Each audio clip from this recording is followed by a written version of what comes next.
Seguimos en Punto de Partida, nos visita Chabela Zanutic, miembro del consorcio de productores y productoras de La Verdecita, pero con una militancia muy importante en el tema de género. De hecho, el consorcio de productores y productoras de La Verdecita surge como una consecuencia de la militancia en los barrios con las mamás a las que les faltaba el alimento. Esto nos has contado, Chávez, y te convocamos en esta ocasión para charlar de la problemática de género, de la violencia de género, que es una de las facetas más duras, más crueles que estamos viviendo, no solamente hoy, sino desde hace décadas, o desde hace cientos de años. Sí, sí. Lo que pasa es que, bueno, es un tema totalmente doloroso. Yo hace muchísimos años que trabajar con mujeres inevitablemente te lleva a enfrentarte a cuestiones de violencia, porque es algo que se vive cotidianamente en muchos hogares.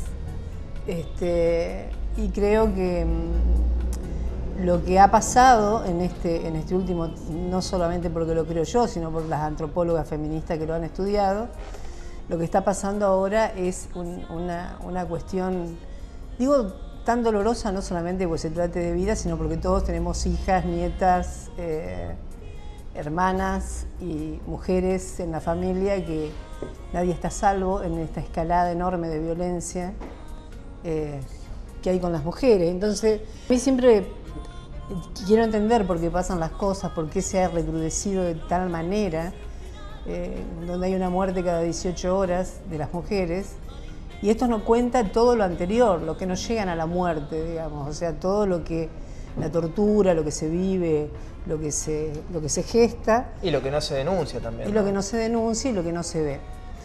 Entonces, siempre quiero mirarlo desde una perspectiva más histórica, de por qué pasa esto, y en esto yo acuerdo mucho con dos antropólogas que a mí me abrieron muchísimo la cabeza, como Silvia Federici y ahora más recientemente Rita Segato, que hablan, sobre todo Silvia Federici, que ha sido una investigadora de la historia, ¿no? De la historia a nivel mundial, y que ella plantea una cuestión que creo que es lo que está pasando ahora, que ante cada avance de globalización del capitalismo hay una violencia cada vez más profunda hacia las mujeres, hay más saqueo de tierras, más campesinos desplazados y más muertes de niños por violencia. Y esto lo hace a través de toda la historia. Empieza cuando todos sabemos que el capitalismo es un proceso de acumulación de bienes que son de todos, de bienes comunes que empiezan a quedar en manos de cada vez menos gente.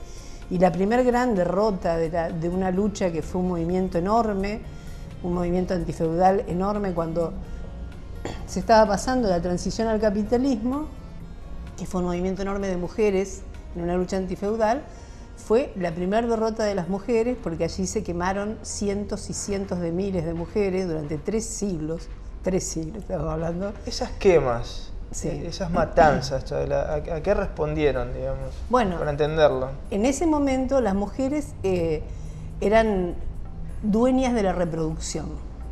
Las mujeres eran las que atendían los partos y las que decidían si tenían hijos o no. Y aparte, en esa época, que a veces en la escuela, en una historia diferente, te enseñan como, bueno, la época feudal, como una época oscura, en realidad hubo movimientos campesinos y movimientos de mujeres enormes, con mucha lucha, que luchaban por su tierra, ¿no? Sí, porque eran siervos feudales. Entonces, lo que necesitaba esa transición al capitalismo era que necesitaban gente para trabajar, y las mujeres no podían ocuparse más de ese tema. Las mujeres eran las dueñas de la reproducción. Y se sabe que el capitalismo necesita gente que trabaje y que en sí misma no proteste, digamos. Eso fue el origen de la quema de brujas. Y se quemaron cientos de miles de mujeres. Básicamente comenzaron con las mujeres que eran parteras, que eran las que llamaban curanderas, pero que eran como las médicas. De ahí que las primeras médicas eran mujeres, y que bueno, eso se terminó durante siglos, ¿cierto? Claro. Entonces... es una represión a la resistencia de las mujeres contra este modelo productivo, ¿no? Entonces, esto, digamos, ha ido avanzando y en cada, como lo dice ella, en cada avance, como estamos viviendo en esta época, de un capitalismo feroz y financiero, encima ahora, donde vive de la plata que se come a otra plata, el desprecio hacia...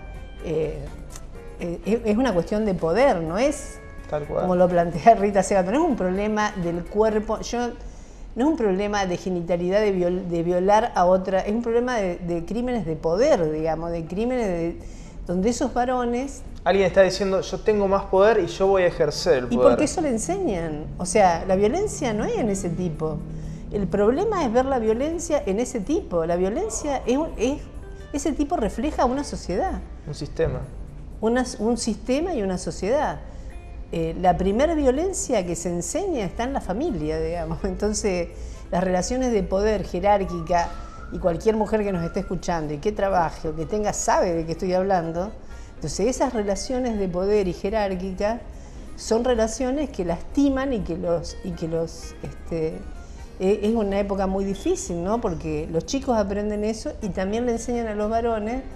Fíjate los ejemplos a nivel mundial. Esto no, digamos, uno parecía cuando hablaba de Ciudad Juárez que era una cosa lejísima y hoy la estamos viendo acá. Sí, sí.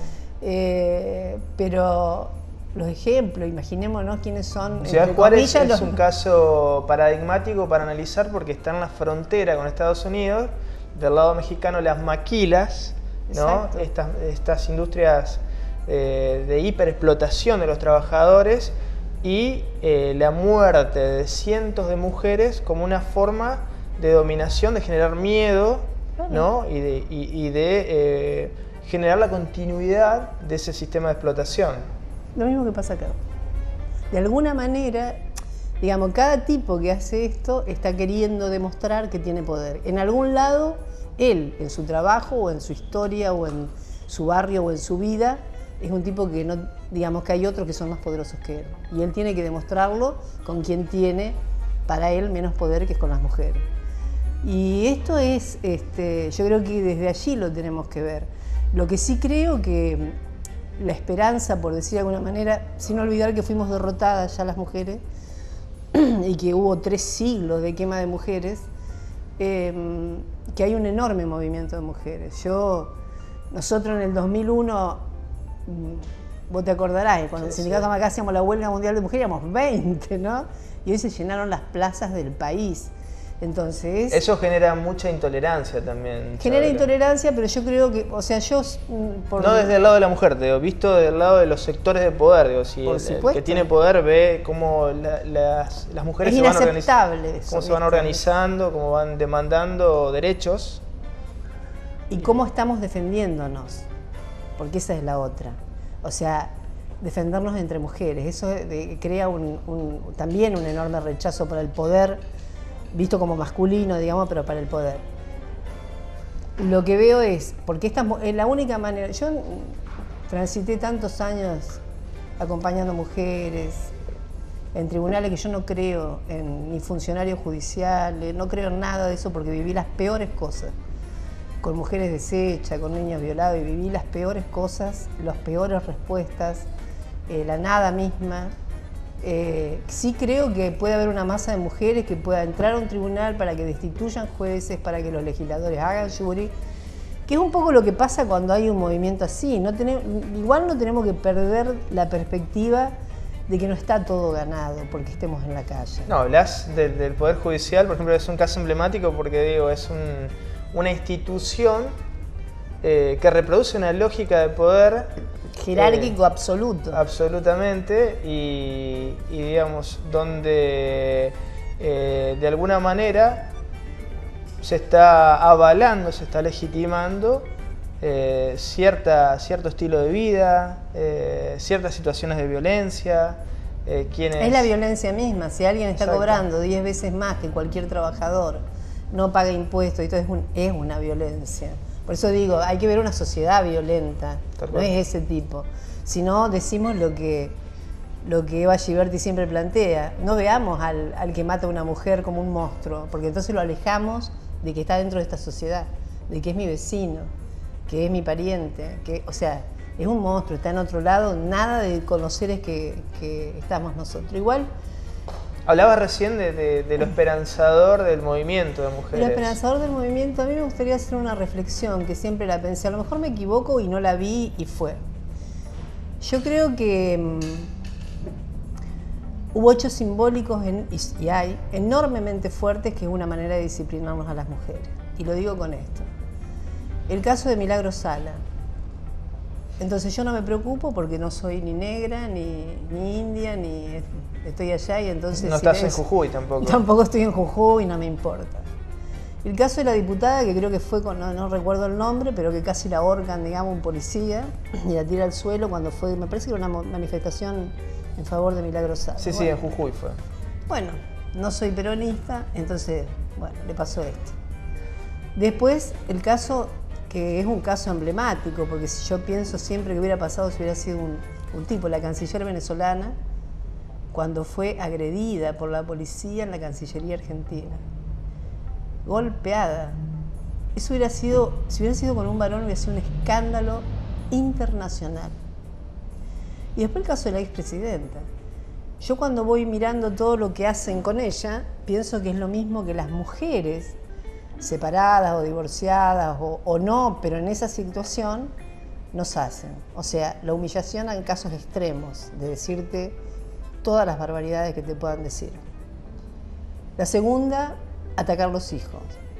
La tercera, quitarte todos los bienes. Eso es lo que sufrimos siempre las mujeres, o sea, no tenés todas las violencias, no vas a tener más un solo peso, no vas a ser una muerta civil.